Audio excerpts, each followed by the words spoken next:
दोलोनि 11थि गायसनथाइ सान आरो 2015 मायथाइनि 5 आगस्टआव UPPL दोलोखौ बै समाव गायसननाय जादोंमोन दानाय जादोंमोन बयबो मिथिगौ जे मोननै राजखान्थि दोलोखौ ज' खालामनानै आरो बड'लेण्ड सोमावसारनायनि धारानि आधाराव राजनीतिक भाबै जोंनि अधिकार गणतान्त्रिक अधिकार संबिधानिक अधिकार जोंनि जेंना जेंसि सुस्रांनायनि आधाराव UPPL दोलोखौ दानाय जादोंमोन आरो दाखांनायनि उनाव 5 बोसोर दलीय भाबै खामानि मावनायनि उनाव 2020 गोजोन गोरोबथानि उनाव सरकार फैदों आरो 5 बोसोर सरकार सालायबाय दिनै 11था बोसोराव जों आगान होबाय दा बेखायनो दिनैनि बे गोथार बुब्लियाव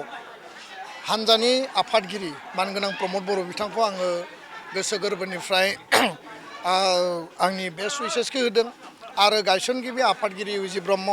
आरो सेन्ट्रेलनि जेसेबां लिडार डिस्ट्रिक्ट प्राइमारि ब्लक आरो प्रत्येक कर्मीनो आङो आंनि गोसो गोरबोनि हामलायनायखौ होदों लोगोसे रायजो राजाया जोंनि सायाव जि बिसास जि फोथायनाय आरो जिखिनि आशीर्बाद जोंनो होबाय बे गासैखौबो लानानै जोङो रायजो राजानि अनसायनायखौ गोसो गोरबोआव लानानै जों हाबा मावलांगोन आरो बिथांमोननोबो आङो धन्यबाद बावदों दिनैनि बे गायसनथाइ सानाव UPPL दोलोआ आरो जोङो पार्टी हिसाबै फैबाय थानाय समाव जों समायखिरा लादों जे रायजो राजानि खाथियाव थानानै रायजो राजानि जेंना जेंसि बिथांमोननि ग्रिभेन्सेस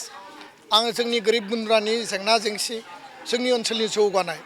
आरो सान्थि गायसननांगौनि जि जोंहा कमिटमेन्ट दङमोन जिखौ जों मावफुंबाय आरो दिनै जि असान्थिनि परिबेस बेयाव आराम्भ जानो नागिरदों बे बेलायाव जोङो गोख्रोङै बिफाव लागोन आरो बेखायनो थांनाय समाव जेसेबांखिनि खामानि मावबाय प्राय 8000नि बारा माने टिचार एपइन्टमेन्ट टेट एपइन्टमेन्ट बायदिसिना एपइन्टमेन्ट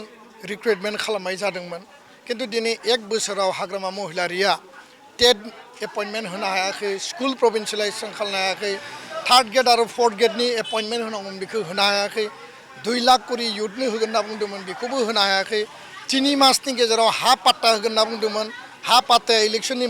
मेन इस्युमोन दा हा पाट्टा होनो हायाखै 1 बोसोर जालांबाय दा बे थगायनाय इलेक्सनाव भट मोननो थाखाय खोथा बुंनाय आरो मिसा खोथा बुंनायनिसो मोनसे प्रक्रिया आरो राजनिति सोलिदोंमोन होननानै रायजो राजाया दिनै बुजिफैदों आरो बेखायनो लाख लाख हाजार हाजार जोंनि इयुथफोरा दिनै माने नोङो सेन्ट्रेल इन्डिया साउथ इन्डियायाव खामानि मावनो थाङो जोंनि जायगायाव माने रिक्रुइटमेन्ट होनो हाया UPPLनि समाव जुदि 8-9 हाजार एपइन्टमेन्ट जादोंबा BPF दोलोआ दिनै एपइन्टमेन्टखौ मानो बन्द' खालामनानै दोनदों मानो होआखै बे खोथाफोरखौ लानानै जोङो आवाज दैखांगोन जोङो दाबि दैखांगोन दिनै जों नुदों जे श्रीरामपुरनि सिन्डिकेट राज आरो ओरै माने नोङो मेटेरियेलनि एमाउन्ट ब्लक अफिसफ्राव फैनायखौ 50% दानख'नानै जानाय बा जाख्ल'नाय करापसन आरो जिखिनि दा जीबानन्द बसुमतारीखौ अन्याय भाबै बुथारबाय फुंखा बसुमतारीखौ फरेस्ट डिपार्टमेन्टआ अन्याय भाबै माने गावथारनानै बुथारबाय थांनाय समाव कारिगावआव इन्सिडेन्ट जाबाय मानसि बुथारबाय न' सावलायनाय जाबाय रुनिखाटानि माने फरेस्ट अफिसाव गाग्लोबनाय जानाय बे बायदिसिना जाथायफोरा बेखौनो फोरमायो जे BTCआव दायो सान्थिनि परिबेसा माने असान्थियाव गुस्लायलांगासिनो दङ आरो हाग्रामाया बुङो जे आंनियाव बिराद क्षमता दङ किन्तु जेला घटना जायो बे बुङो आंनियाव क्षमता गैया आंनियाव ल' एन्ड अर्डारनि पावार गैया आरो बिथाङा माने एरायनानै थायो बिथाङा सिरि थायो निमाथि कयनानै जानानै थायो आरो बेखायनो दायित्व लानानै दायित्व मोननानै नाम्बार लानानै सरकार दाग्रा मानसिया रायजो राजानि सुबिदा रायजो राजानि जेंना रायजो राजानि थासारिखौ जुदि बुजियाबा जिउ आरो सम्पतिनि रैखाथिखौ जुदि होनो हायाबा बेबायदि व्यक्तिनि सायाव बिसास खालामनांगौआ जोंनि थाखाय थारैनो माने सोमोनांथाव जागोन आरो बेखायनो दिनैनि समाव UPPL दोलोआ रायजो राजानि प्रत्येक इस्युनि सायाव पाब्लिकजों थानानै आरो बिथांमोननि जेंना जेंसिखौ लानानै जों खामानि मावलांगोन आरो बर' गोजोन गोरोबथा बिटिआर गोरोबथाखौ 100% मावफुंनांगौनि बेलायाव दिल्लीयाव थानाय 3 MP मानगोनां प्रमद बर' मानगोनां UG ब्रह्म रोनगोरा नार्जारी आरो जयन्त बसुमतारी बे 3 MPआ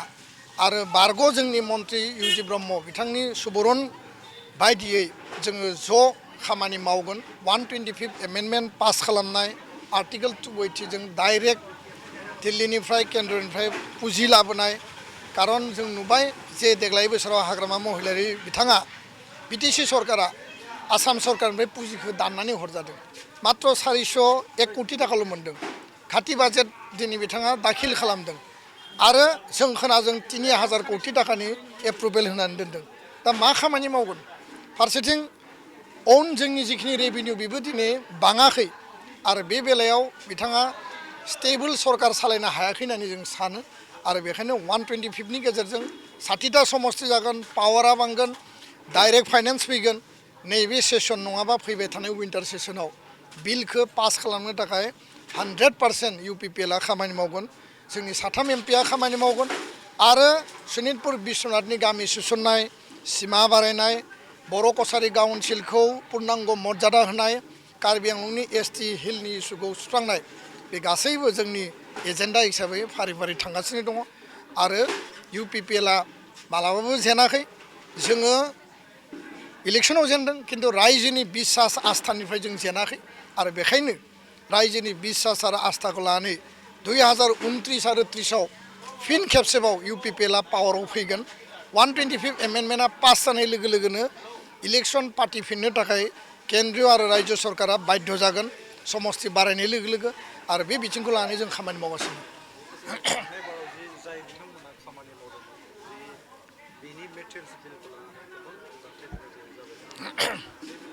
आंनि इनफरमेसनाव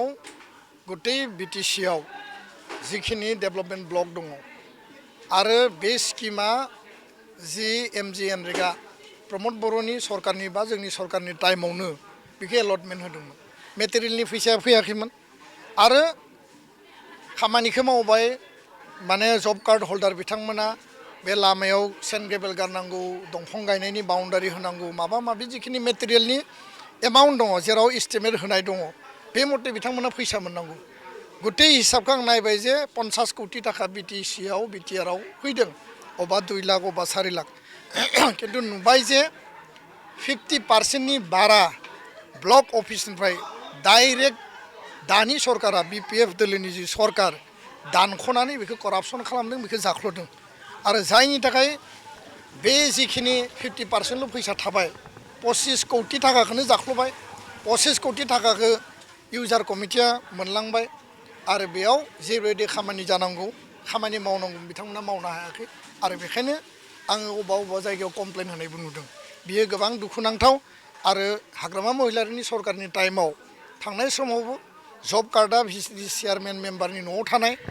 जब कार्डखौ डाइरेक्ट दिहुननानै जानाय मेटेरियेलनि फैसा जानाय दुर्नीति करापसन शोषण तोषण बायदिसिना जानाय थासारिया बे गोदान नङा आरो दा बिथाङा सरकार सालायबाय नालाय बे सेम परिबेसा जागोन आरो बेयाव वार्कार कर्मिफोरखौ जाहोनानै करापसन खालामनानै मजगुल खालामना दोननायानो बिथांनि खामानि आरो रायजो राजानि अभाब अभियोग जेंना जेंसिखौ बिथाङा नोजोर होआ बेखौनो जों नुदों